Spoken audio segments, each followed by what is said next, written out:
بسم اللہ الرحمن الرحیم۔ شرلک ہومز اور باسکرولی کا آتشی کتا۔ 14واں باب، باسکرولی کا آتشی کتا۔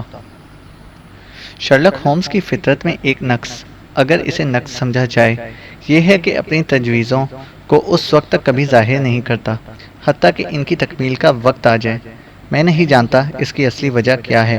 ممکن ہے وہ اپنی رفعت اور فضیلت کو جانتا ہو، اوروں کو زیر اقتدار رکھنے اور انہیں اپنی کارروائیوں سے حیرت زدہ کرنے کے لیے ایسا کرتا ہو، اور یہ بھی ہو سکتا ہے کہ اس کی وجہ محض شدت احتیاط ہو، یعنی وہ انتہائی ترین احتیاط ہو جس میں آدمی کو کوئی ایسی بات نہیں کرنا چاہتا تھا جس کے لیے بعد میں افسوس کرنا پڑے، مگر اس عادت کی اصلی وجہ کچھ ہو۔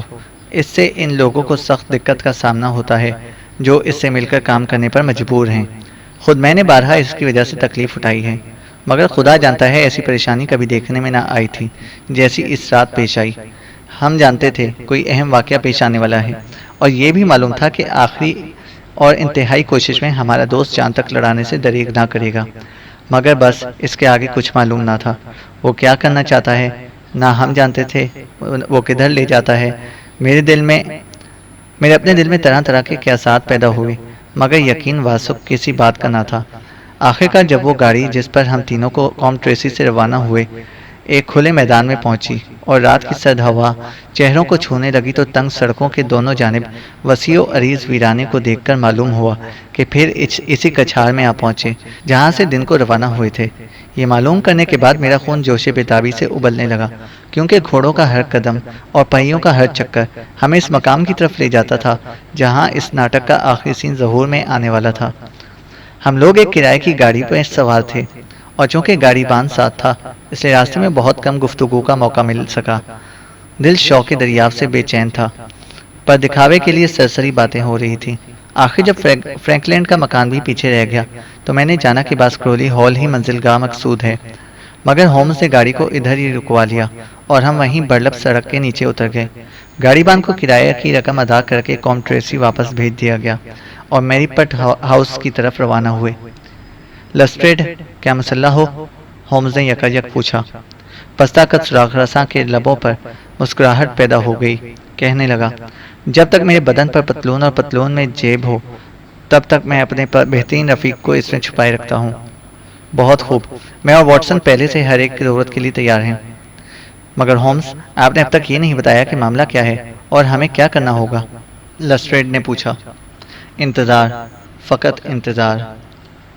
شہری سراغ رساں نے ویرانے میں بکھری ہوئی پہاڑیوں کی دھندلی حالوں اور اس کی طرف دیکھا جو کرمپن کی دلدل پر محیط تھا، پھر کانپ کر کہنے لگا، بخدا آپ نے انتظار کرنے کو جگہ اچھی تلاش نہیں کی، مگر سامنے اس مکان میں کچھ روشنی نظر آتی ہے۔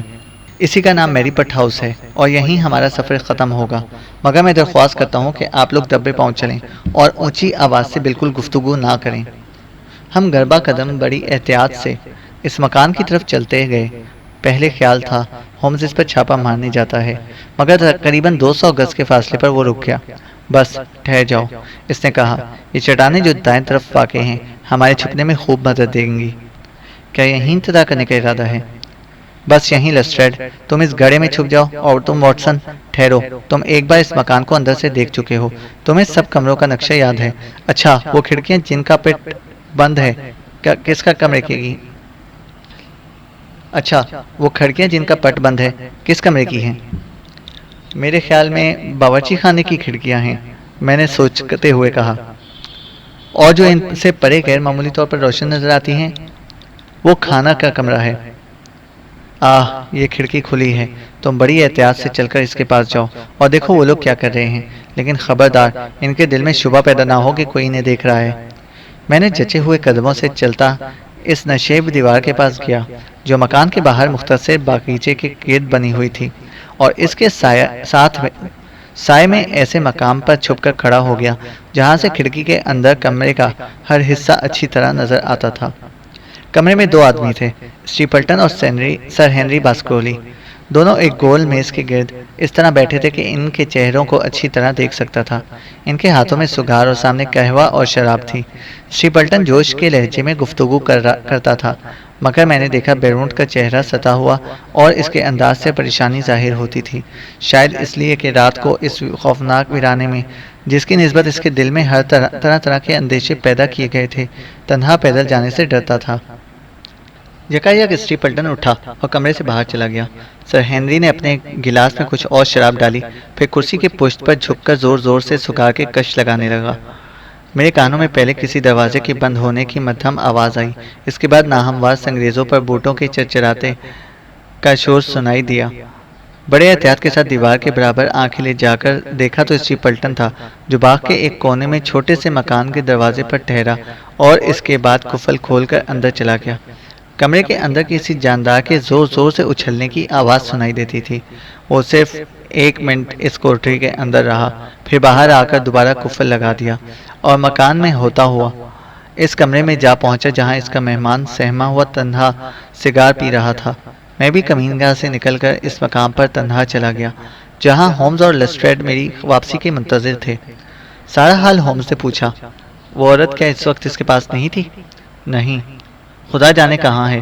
باورچی خانے کے سوا مکان کے کسی اور حصے میں روشنی بھی تو نہیں ہے۔ میں اس سوال کا کیا جواب دیتا؟ چپ رہا۔ اس اثناء میں گرمپن کی دلدل پر چھائی ہوئی دھند رفتہ رفتہ ہماری طرف چلی آ رہی تھی۔ نشیب مگر صاف اور واضح تھا، اس سمت میں ایک مرمری دیوار کی طرح حائل ہو گئی۔ چاند کی روشنی میں وہ ایک بہت بڑے برفانی تودے کی طرح شفاف اور مجلہ نظر آتی تھی، اور دور افتادہ پہاڑوں کی چوٹیاں اس کی سطح پر جمی ہوئی معلوم دیتی تھی۔ ہومز تھوڑی دیر اس کی طرف دیکھتا رہا، پھر بڑی بے صبری سے کہنے لگا، دیکھو واٹسن، ہماری طرف آ رہی ہے۔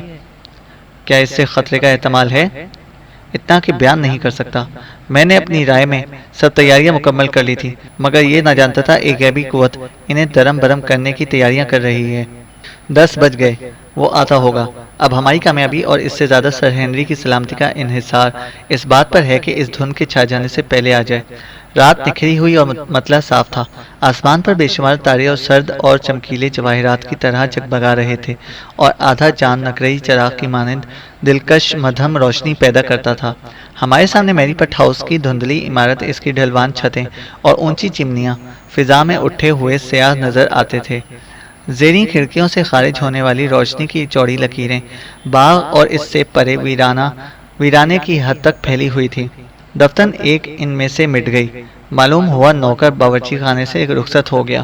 اب صرف کھانا کھانے کے کمرے میں ہانڈی دار لیمپ روشن تھا، جہاں میز کے دو طرف 2 آدمی مختلف احساس لیے بیٹھے تھے۔ میزبان اپنے قلب سیاہ میں قتل کا ارادہ پختہ کیے ہوئے اور مہمان اصلی خطرے سے بے خبر، مہم تفکرات کی الجھن میں، دونوں سگار پیتے ہوئے رخصتی کی باتیں کر رہے تھے۔ اور اس عرصے میں دھند کا سفید بادل جو بتدریج ویرانے کے نصف حصے پر محیط ہو چکا تھا، بڑی آہستہ مگر یقینی رفتار سے چلتا مکان سے قریب تر ہوتا جا رہا تھا۔ آندھی کے غبارے اولین کی طرح دھند کا کچھ حصہ کھڑکی سے خارج ہونے والی روشنی کو عبور کرتا ہوا گزرا۔ باغ کی پرلی دیوار پہلے ہی سائے میں آ چکی تھی، اب درخت اور پودے بھی دھندلے اور تاریک نظر آنے لگے۔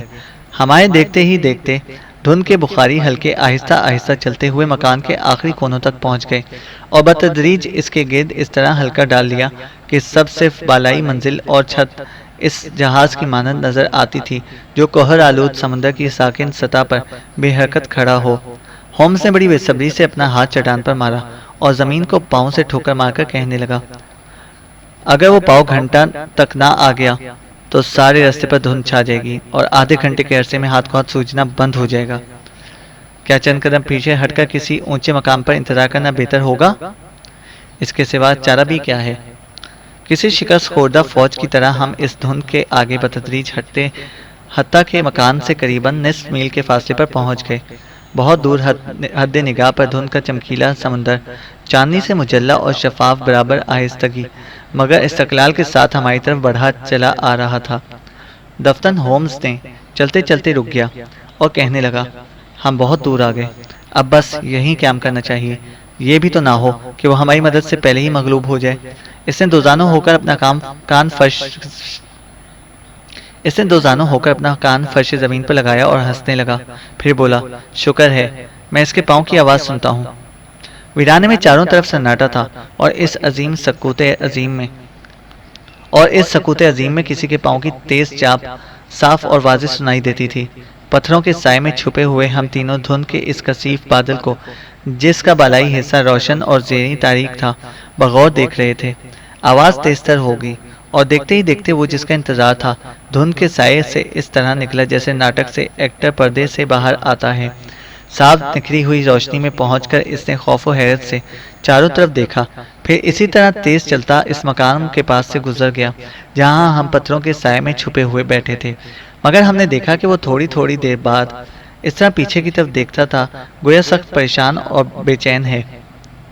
سننا، یکایک ہومز نے کہا، اور اس کے بعد مجھے پستول کا گھوڑا دبانے کی آواز سنائی دی۔ وہ بھی آ رہا ہے۔ اس دھند میں جو دور تک پردہ ظلمات کی مانند چھائی ہوئی تھی، کسی جگہ چوپائے کے دوڑنے کی ہلکی مدھم اور مسلسل آواز ہمارے کانوں میں آنے لگی۔ دھند کا بادل اس مقام سے جہاں ہم چھپے ہوئے تھے قریباً 50 گز فاصلے پر تھا، اور ہم تینوں یہ جاننے کے لیے کہ اس کے اندر سے کون سا بھیانک منظر پیش آنے والا ہے، حیرت و خوف سے اس کی طرف دیکھ رہے تھے۔ ہومز کے پہلو میں کھڑے ہو کر ایک بار میں نے اس کا چہرہ دیکھا تو اس کی رنگت نہایت سرد اور آنکھوں میں جوش کی تیز چمک پائی جاتی تھی۔ دفتر دو آنکھیں جو دھند پر جمی ہوئی تھیں فرط حیرت سے کھل گئیں، لب کشادہ ہو گئے، اور ایک بار اس کا بدن بھی بڑے زور سے کانپا۔ لسٹریٹ تو خوف سے چیخ مار کر اوندھے منہ لیٹ گیا، اور گو میں نے اس موقع پر حیرت خیز ضبط و استقلال کا ثبوت دیا، تاہم میرا بھی وہ ہاتھ جس میں پستول تھا بے بس ہو گیا، اور دل اس خوفناک صورت کو دیکھ کر جو دھند کے پرے سے نمودار ہوئی دھک دھک کرنے لگا تھا۔ کیا دیکھتا ہوں، ایک کتا، سیاہ شب رنگ اور دیو ہیکل کتا، اتنا بڑا کہ کبھی انسان کے دیکھنے میں نہیں آیا، دوڑتا ہوا اس راہ پر چلا آ رہا ہے جدھر سے ہنری باسکرولی گئے تھے۔ اس کے کھلے منہ اور تیز آنکھوں سے واقعی آگ کے چھوٹے شعلے نکل رہے تھے، جھلاتے ہوئے تیز شعلے جو اس کے تھوتنی کے گرد ہالر کی طرح نظر آتے تھے۔ شرلک ہومز کی صحبت میں رہ کر میں نے اپنی زندگی میں سدھا عجائبات دیکھے ہیں، لیکن بخدا ایسا پرخوف جہنمی نظارہ جو اس وقت مجھ کو دکھائی دیا کبھی کسی کو ہیبت ناک خواب کی حالت میں بھی نظر نہ آیا ہوگا۔ وہ خوفناک تاریک صورت اور آتش ریز دہانہ جو دھند کے پردے سے دفتر نمودار ہوا، لوہے کے دل کو بھی ہراساں کرنے کے لیے کافی تھا۔ لمبی لمبی چھلانگیں مارتا وہ خوفناک دوزخی اسی راہ پر بھاگا جا رہا تھا جدھر سر ہنری اس سے پیشتر چند منٹ پہلے گئے تھے۔ ہم اسے دیکھ کر اتنے سہم گئے کہ تھوڑی دیر ہومز کی سکت بھی جاتی رہی۔ آخر اس وقت جب وہ ہمارے پاس سے گزر گیا اور ہمارے اعصاب نے ایک بار پھر سنبھالا تو میں نے اور ہومز نے ایک ساتھ اس پر فائر کیے۔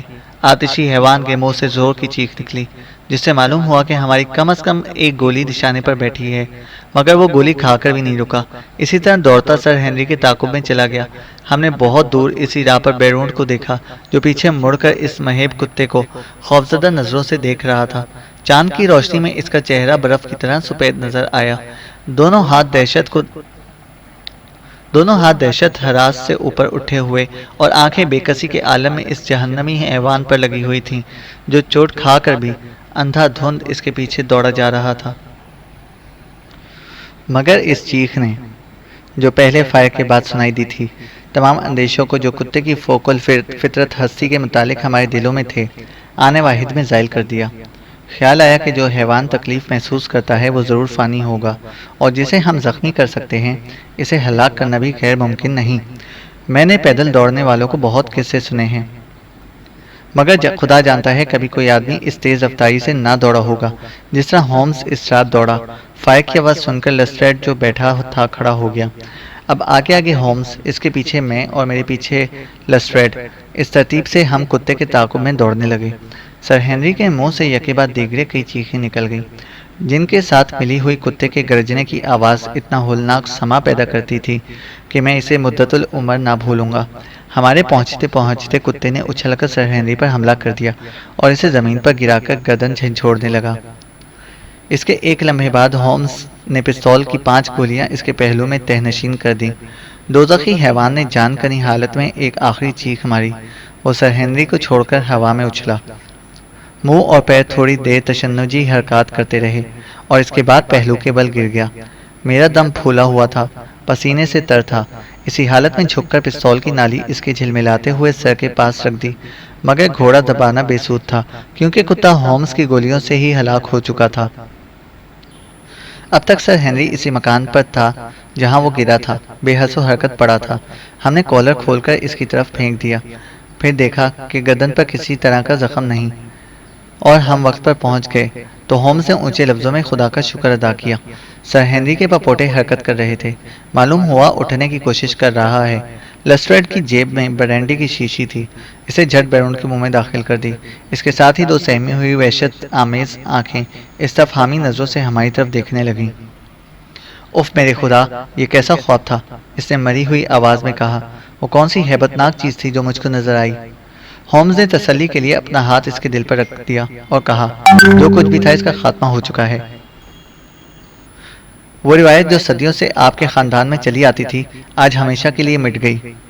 ادھر سے فارغ ہو کر مردہ کتے کو بغور دیکھا تو بڑا قداور اور شہزور تھا، نسلاً نہ خالص بلڈ ہانڈ اور نہ میسٹف، بلکہ معلوم ہوا تھا کہ ان دونوں کے میل سے پیدا کیا گیا ہے۔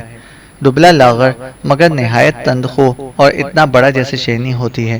مرنے کے بعد بھی اس کے خوفناک جبڑوں سے چھوٹے نیلگوں شعلے نکل رہے تھے، اور تیز آنکھیں آتشی حلقے کی چھوٹی بے رحم آنکھوں کے گرد قائم تھیں میں نے اپنا ہاتھ اس کی تھوتنی پر رکھ کر اٹھایا تو میری اپنی انگلیاں رات کے اندھیرے میں جگمگا رہی تھیں۔ شاید فاسفورس برتا گیا ہے، میں نے کہا۔ خالص نہیں، اس کا مجہول، جو بڑی احتیاط کے ساتھ تیار کیا گیا ہے۔ ہومز نے بو سونگھ کر جواب دیا۔ خالص ہوتا تو اس قدر خوفزدہ ہونے کا موقع پیش نہ آنے دیتا۔ اس کے بو کتے کے شامے میں فرق نہ ڈالتی۔ سر ہنری، میں آپ سے معافی چاہتا ہوں کہ میں بھی جانتا تھا کہ کتا خوفناک ہوگا، پر اتنا، اس نے لاش کی طرف اشارہ کر کے کہا، اس کے علاوہ دھند نے اور زیادہ کام بگاڑ دیا۔ صاحب، آپ نے میری جان بچائی ہے، میں تعزیز آپ کا احسان نہ بھولوں گا۔ بچائی ہے، مگر پہلے خطروں میں ڈال کر۔ کیا آپ سیدھے کھڑے ہو سکتے ہیں؟ وہ 2 گھونٹ اس بوتل کے اور دے دیجئے، پھر میں تیار ہو جاؤں گا۔ بس اب میرا ہاتھ پکڑ کر اتار دیجئے اور فرمائیے اب کیا کرنا ہے۔ سردست آپ یہیں ٹھہریں، کئی اور واقعات ہیں جن میں آپ فی الحال حصہ نہ لیں۔ تھوڑی دیر اس جگہ انتظار کریں تو ہم میں سے ایک آدمی آپ کو مکان تک چھوڑائے گا۔ انہوں نے اٹھنے کی کوشش کی مگر لڑکھڑا گئے۔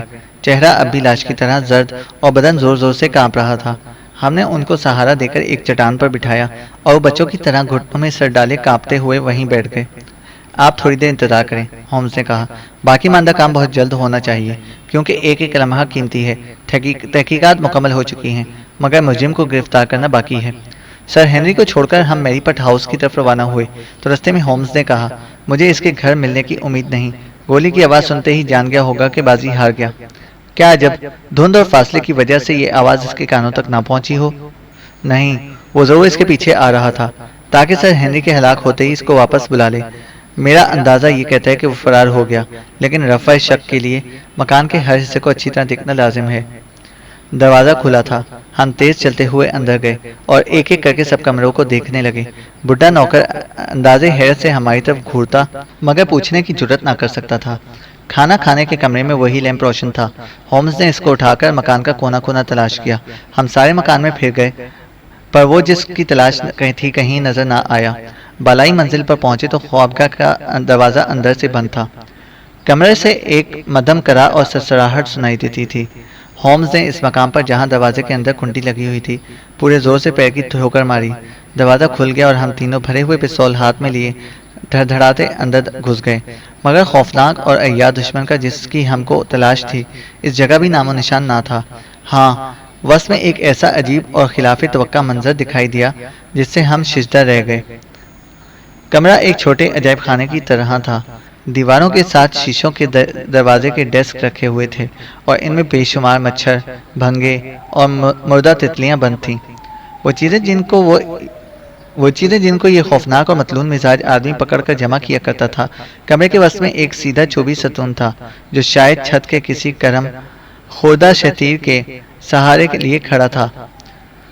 اس ستون کے ساتھ کسی کو بے شمار چادروں میں لپیٹ کر اس طرح جکڑا ہوا تھا کہ بادیوں نظر میں یہ جاننا مشکل ہوتا کوئی مرد ہے یا عورت۔ ایک کپڑا اس کے سینے سے گزار کر ستون کی پشت پر باندھا ہوا تھا، دوسرا اس کے چہرے پر اس طرح کے 2 سیاہ آنکھیں رنج و الم اور خوف و ندامت سے بھری ہوئی اس کے اوپر سے ہماری طرف استفہامی نظروں سے دیکھ رہی تھی۔ آنے واحد میں ہم نے وہ سب کپڑے اتار کر پرے پھینک دیے۔ اس کے ساتھ ہی مسز اسٹیپلٹن جو ان کے اندر لیٹی ہوئی تھی بے ہوش ہو کر وہیں فرش پر گر پڑی۔ ہم نے اس کے جھکے ہوئے خوشنما سر کے پچھلی طرف دیکھا تو گردن پر چابک کا سرخ نشان صاف واضح نظر آتا تھا۔